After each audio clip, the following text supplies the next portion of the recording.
श्री कृष्ण लीला के चिंतन में वन में बलराम श्री कृष्ण की गोप बालकों के साथ नीलायन क्रीड़ा, लुका छिपी का खेल, व्योमासुर का वध।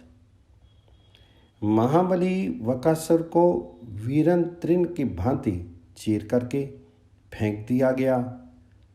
चरों के द्वारा ये समाचार मधुपुर सम्राट कंस को भी मिला।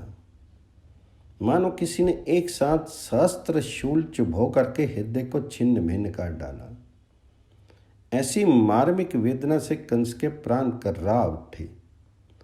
वत्स निधन की बात सुन करके तो वह चेतना शून्य हो गया था। मूर्छा ने कुछ काल के लिए उसकी वेदना हर ली थी, किंतु इस बार प्राणों में टीस चलते रहने पर भी वह सजग बना रहा। रह रहकर सिंहासन से उठ खड़ा होता और उसके नेत्र नीलाभ गगन तल की ओर लग जाते। कहीं की भी नीलमा उसके लिए भय की वस्तु बन गई थी। उसने सुंजो रखा था वह नंद पुत्र श्यामल वरण है, और इसलिए ऐसे किसी प्रसंग पर उसकी दृष्टि ऊपर की ओर केंद्रित हो जाती। क्या पता वह उस नीले आकाश में ही समाया हो, मेरे प्राण लेने के उद्देश्य से इस नीलिमा की ओट में ही कहीं छिपा हो, तथा उस समय उसकी भावना भयवश ही मूर्त भी होने लगती। उसे प्रतीत होने लग जाता एक नहीं अनेकों श्याम शिष्यों से आकाश परिव्याप्त थे। फिर तो उसकी आंखें जहाँ जाती वहीं उसे नंद पुत्र के दर्शन होते, तथा वह अतिशय उद्विग्न होकर के सोचने लगता, क्या करूं, किधर जाऊं, कैसे इस श्याम शिशु का अंत हो। इस समय भी वाक् विपाटन की घटना सुन करके एक ओर तो वह दुख भार से पिसने लगा और उधर उसे दिखने लगे नंद नंदन सर्वत्र और सब ओर। मृत्यु के भय से उसके प्राण चंचल हो उठे। अस्तु क्रमशः भय की वृत्ति शिथिल हुई, दुख का आवेग भी कम पड़ने लगा, और तब आसुरी विवेक उत्पन्न हुआ। कंस वस्तु स्थिति के विश्लेषण में लगा। वह सोचता जा रहा है,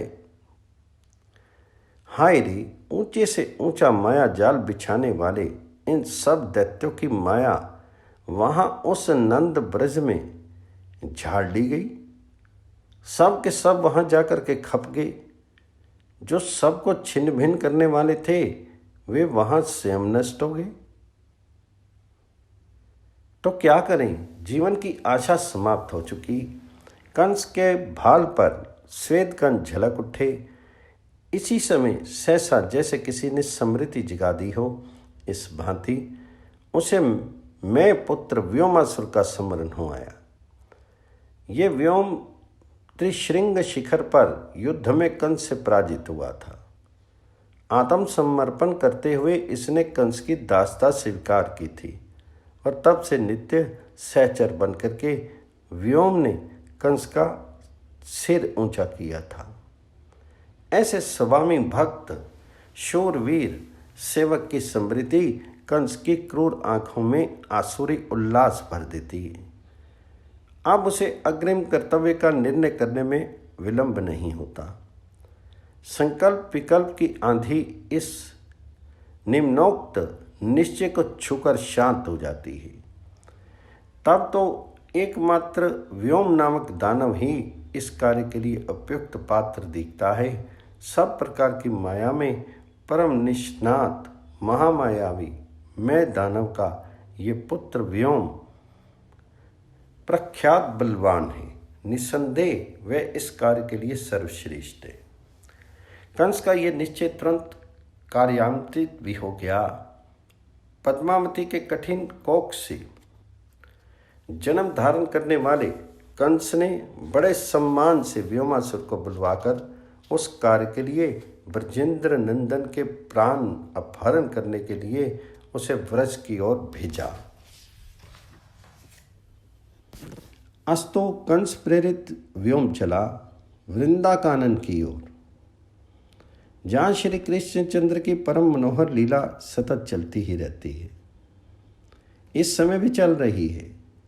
सदा की भांति सखा परिवेष्टित होकर के असंख्य गोशावकों को साथ लिए हुए वन आए हैं। वन की अधिदेवी प्रतिदिन ही उनके लिए कानन को अभिनव साज से सज्जित करती है।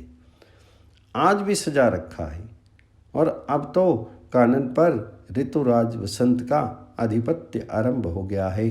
फिर तो अरण्य की सुषमा का कहना ही क्या है।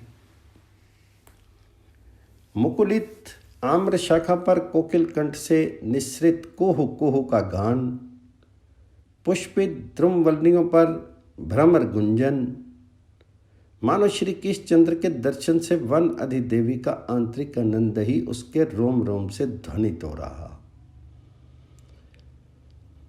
मरे मारुत के स्पर्श से झूमती लताओं की ओट में अपने हाथ नचा नचाकर वे श्री कृष्णचंद्र को जैसे संकेत कर रही हूं, व्रत जीवन इधर देखो, आज मूर्तिमती वासंती श्री तुम्हारा अभिनंदन कर रही है। इनकी ओर निहार करके सेवा स्वीकार कर लो।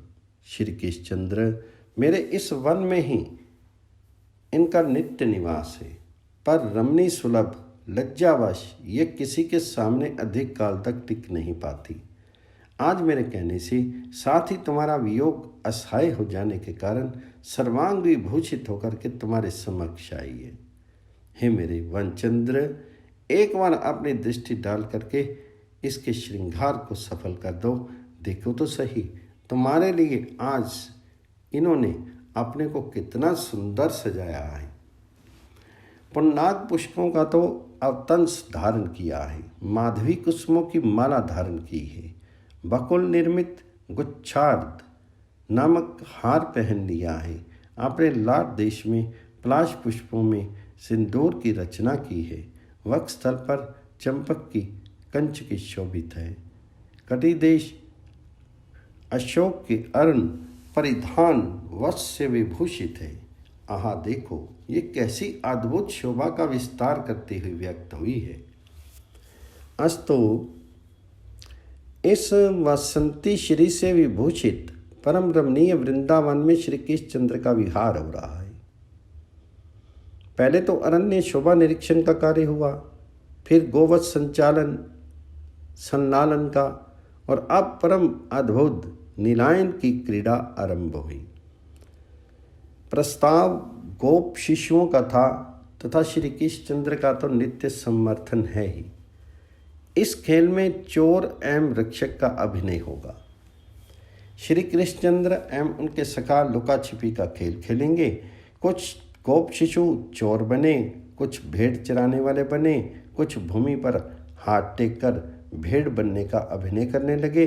इस प्रकार गिरिराज गोवर्धन पर श्री कृष्णचंद्र का गोप शिशुओं का स्वच्छंद विहार आरंभ हुआ। निर्भय होकर सभी खेलने लगे।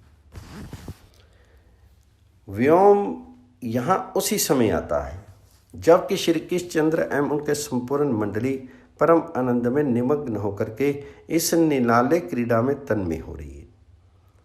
वे आकर आकाश पथ में ही स्थित रहकर व्रजेंद्र नंदन की यह लीला देखने लगता है। लीला क्या है, व्योम को यह समझते देर नहीं लगती। उसने देख लिया श्री कृष्णचंद्र रक्षक पक्ष में हैं और ये भेड़ अपहरण रक्षण की क्रीड़ा चल रही है। फिर तो नंद नंदन की ओर ही व्योम की दृष्टि केंद्रित हो जाती है और वह सोचने लगता है, ओह, ये तो जो भेड़ों का रक्षक बना हुआ श्याम ज्योति कुमार है, शस्त्र सूर्यों के प्रभाव से परिव्याप्त दिखता है। हमारे जैसे दैत्य अपने स्वाभाविक रूप से इसके समीप भी जा सकें, ये संभव नहीं है।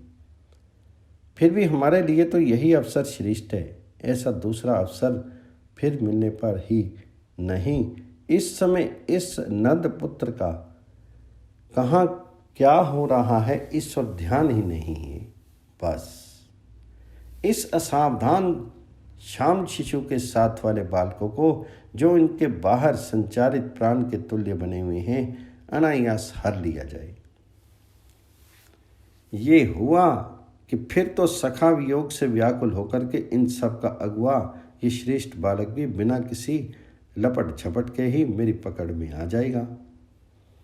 व्योम ने अविलंब अपना कर्तव्य निश्चित कर लिया।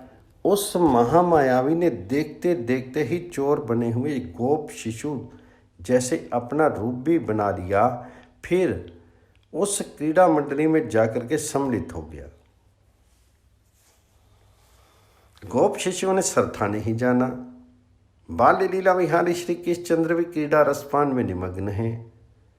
इन सब की अनजान में ही व्योमासुर अपनी नृशंस योजना में प्रवृत्त हो गया। जो कुछ करना चाहता था करने लगा। इस खेल में वह प्रायः चोर पक्ष का ही बालक बना तथा भेड़ बने हुए बालकों को बारंबार अपहरण करके दूर ले जाने लगा। इतना ही नहीं, वह महादानव उन हरे हुए बालकों को क्रमशः पर्वत की एक कंदरा में डालता जाता तथा डालकर कंदरा के द्वार को शिला से ढक देता। यहाँ तक कि उसने प्रायः सबको हर लिया। सबकी वही गति की। यहाँ खेल में तो बस 4-5 बालक ही बच रहे। इस प्रकार मायावी दैत्य की माया एक बार तो सफल सी हो गई। व्योम के सुख का पार नहीं। किंतु यह देखो, सहसा अनंत ऐश्वर्य निकेतन बाल्य क्रीड़ा रसमत स्वयं भगवान श्री कृष्णचंद्र खेल से उपरत हो गए। नहीं, उनकी सर्वज्ञता शक्ति ने अचिंत्य लीला महाशक्ति का संकेत पा करके अपनी सेवा समर्पण करते हुए श्री कृष्णचंद्र को जगा दिया। जगाकर निवेदन कर दिया, लीला विहारिन, ये सम्मुखवर्ती गोप शिशु वास्तव में गोप शिशु नहीं है, ये तो महामायावी व्योमासुर है। अब भला श्री कृष्णचंद्र खेल में निमग्न रहे, ये कैसे संभव है? जो हो, फिर तो क्षण भी नहीं लगा। व्योम के कुकर्म से परिचित होते ही भक्तवत्सल भगवान भी सचेष्ट हो गए। संतों के एकमात्र शरण स्वयं भगवान श्री कृष्णचंद्र की वहाँ उस नीलायन क्रीड़ा के स्थान पर ही असुर संहार लीला आरंभ हो गई। उस समय भी व्योम कुछ गोप शिष्यों को लिए ही जा रहा था। उसी स्थिति में श्री कृष्णचंद्र ने उसे जैसे कहरी वृक्ष अर्थात भेड़िए को दबोले ऐसे वेग से पकड़ लिया। अपने 19 कोमलतम कर पल्लवों से जिससे क्षण भर पूर्व मेष बने हुए शिशुओं के संरक्षक की लीला वे कर रहे थे, दैत्य के लिए अब छूटने का प्रयास व्यर्थ है। पर जीवन सबको अतिशय प्रिय होता है। उस महाबलवान दैत्य ने अपना अत्यंत विशाल पर्वत सदृश्य शीर प्रकट कर दिया। फिर भी उन्हीं लघु लघु कर सरोजों की चपेट से छूटने की बात तो दूर, व्योम का अंग अंग कड़क उठा। वह अतिशय व्याकुल हो गया। अपनी समझ शक्ति का प्रयोग करके उसने श्री कृष्णचंद्र के हाथों से अपने आप को छुड़ा लेने की चेष्टा की, पर छुड़ा नहीं सका। महाकठिन विकराल रूप ही प्रभुति बतावी, कोटिन करत उपाय, हाथ नहीं छूटत छुटाई। सिंह दसन गज गहिब कहू, किमि उकड सुजाई। खगनायक की चुंच विविध, अहि किमि भगी जाई। ये मान कहतो छुटई सुकीमी, ब्रज मुठी प्रभु तिहि धरीव। उलछार पछारी असुर को, दे चिकार धर पर परीव। देखते ही देखते श्री कृष्णचंद्र ने उसे दोनों हाथों से पकड़ करके पृथ्वी पर गिरा दिया। दैत्य के नासा छिद्र मुख विवर पर अपनी उंगलियां रख दी। इतने से ही व्योम का सांस रुद्ध हो गया और फिर निर्निमेष गिरते न गिरते उसकी ग्रीवा मरोड़ करके उसे नीचे एक शिलाखंड पर पटक दिया। अंतरिक्षचारी देवगण ये सब देख रहे हैं, किंतु अब यहाँ पल भर का भी विलंब नहीं कर श्री कृष्णचंद्र शिष्यों का अपहरण कर ले जाते समय उभरे हुए व्योम के 5 चिन्हों का अनुसरण करते हुए उस दिशा में चल पड़ते हैं। सर्वज्ञ सर्वविद को ये आज पता जो नहीं कि ये दुष्ट दानव उनके सखाओं को कहाँ ले गया। ऐसी शक्ति का उन्मेष तो हुआ था केवल मात्र व्योम के संहार के लिए। आप तो श्री केशचंद्र अपना बाल्य वेश की सुमधुर धारा में ही अवगाहन करते जा रहे हैं। 5 चिन्हों के सहारे सखाओं को ढूंढ लाने के उद्देश्य से अतिशय व्याकुल हुए दौड़े जा रहे हैं। गिरी गुहा के निकट जाकर के श्री केशचंद्र ने देखा एक शिला से द्वार रुद्ध है। फिर तो उनके नेत्र छल छल कर उठते हैं। सख्य स्नेह की सत्ता लहराने लगती है।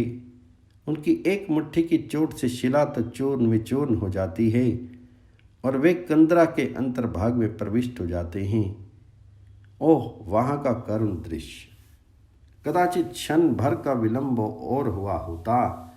अब तो श्री केशचंद्र आगे गोप शिष्यों ने उनको आए देख लिया और फिर उनके प्राण अंतिम दिशा को छूते रहने पर भी खिंच कर लौट आए। उन्हें प्राण संचार हो गया। प्राण लौट आए तथा श्री केशचंद्र को सम्मुख खड़े देख करके एक साथ गोप शिशु उठ खड़े भी हुए। पर श्री कृष्ण वियोग में रोते रोते इनकी जो दशा हुई है उसे नेत्र भले देख लें, वाणी यत् किंचित संकेत भी कर सके, इतनी सामर्थ्य भी उसमें नहीं। अस्तु, अपने सखाओं की छाया श्री केशचंद्र पर पड़ी। एक साथ इतनी करुण मूर्तियां उनके दृगों में समा गई। ओ, फिर तो श्री केशचंद्र की वह व्याकुलता, उनका वह आर्तभाव, वाणी तो इसे स्पर्श करेगी ही क्या, कदाचित अचिंत्य सौभाग्यवश किसी की आंखों के सामने वह आ जाए तो नेत्रों में ये शक्ति नहीं कि स्थिर रह करके इसे देख सके। इसके बिंदु मात्र स्पर्श में ही दर्शक की चेतना ये जाएगी, फिर देखे तो कौन देखे। जो हो, गोप सखाओं का ये करुण मिलाप के समय की करुण क्रंदन ध्वनि गिरिराज के कन कन में निनादित उठती है। मानो गोवर्धन उस करुण प्रवाह से द्रवित होकर के प्रति शब्द के मिस से स्वयं भी क्रंदन करने लगा। आवेग शिथिल होने पर श्री केशचंद्र उस संकटपूर्ण स्थान से गोप बालकों को बाहर ले आते हैं, वहाँ ले जाते हैं जहाँ व्योमासुर का निष्प्राण चीर पड़ा है। किंतु आज अब और अन्य क्रीड़ा नहीं होगी। सबको शीघ्र ब्रज में लौट चलना है। गोवश एकत्रित कर लिए जाते हैं। शिष्यों के मुख पर पुनः उल्लास भर आता है, पर यह उल्लास आया है अपने प्राण सखा और श्री केशचंद्र के इस वीरत्व की, व्योमा संहार के शौर्य की प्रशंसा करने के लिए। ऊपर तो अंजलि बांधे सुर समुदाय का स्तवन चल रहा है और नीचे गलबाही दिए सखाओं के द्वारा कीर्तिगान। सबका अनुमोदन करते हुए श्री केशचंद्र ब्रज में प्रविष्ट हो रहे हैं। सुरगन सब स्तुति करत, गोप करत सब गान, यही विधि कृष्ण कृपाल, प्रभु ग्रह पहुँचे व्रज प्राण। बाल कृष्ण भगवान जी की जय, यशोदा मैया के लाल की जय, नंद के गोपाल की जय।